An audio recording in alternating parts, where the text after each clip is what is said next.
It's more than 11. Yeah. So, but we got them all in here, I think. That's good.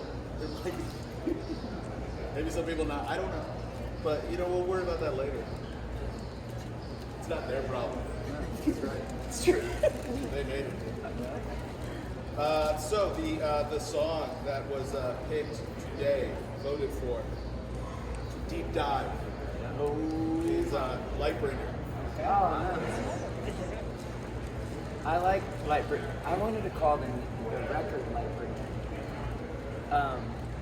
But there's, because I have like this like real grand version of those two words together, like what it means in my brain. But that one, the thing I specifically remember about it, and one of the things I've come to love so much about it, is that a lot of the vocals that are on the record are from the demo, so like the first thing that came out. And it's not like John pointed out yesterday, that wasn't because we were being lazy, like, oh, this is good, because I was like trying to beat and like do it better, but it just, there's something about it was missing, so a lot of that stuff we kept. And then it's almost like I'm figuring out like, okay, what am I saying at like in real time?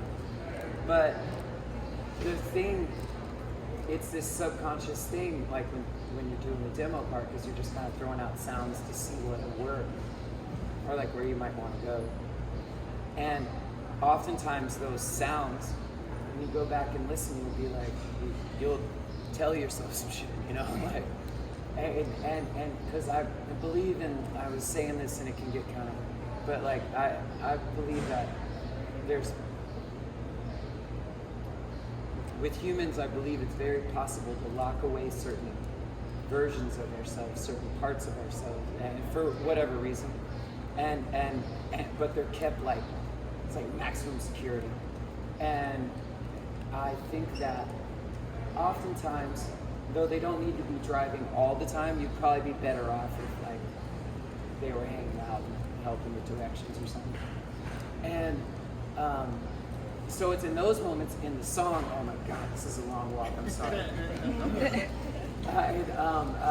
So in those moments, we were listening back to, I think the mixes, or early mixes, and we were all listening together, and Lightbringer came on, and I heard it, and I was listening, and as we're listening back, I'm like, oh shit, hold on. Like, that's not, I'm talking about this other thing, and I didn't even realize it. And whether I was like playing a trick on myself or not, I don't know. And then we did these shows last October around the time the record came out, and like we played it start to finish, and we were playing it that first night, and the same thing happened again. I was like, hold up, but we're like in the middle of the song, and I just think that's like magic to me. Like there was like, it's like I'm somehow very selfishly like being able to grow because I'm somehow opening up lines of communication that weren't there internally. That's what I think. And that's one of the reasons I like that song, is because it continues to surprise me. I think that some of that you're talking about is like the lyrics sometimes can come from like a subconscious place. Yeah, exactly. And I think that sometimes even when people are listening to music, the response to it can be almost subconscious, where you just connect with something and you don't totally know why, but there's just something like unknowable almost that just like grabs you about certain lyrics or words or the combination of it with music. But I get that it's like this tapping into a subconscious thing, and it really is it's crazy because like I don't know, as far as like songwriting goes, I feel like you can't really control it. It'd be awesome. It would, yeah, it'd be great, because then you could just always tap into this thing that just like has all this hidden information in it, but it just happens sometimes, and it's really amazing when it does. It's like you said, it's magical. Yeah. That's the magic of Lightbringer. Yeah.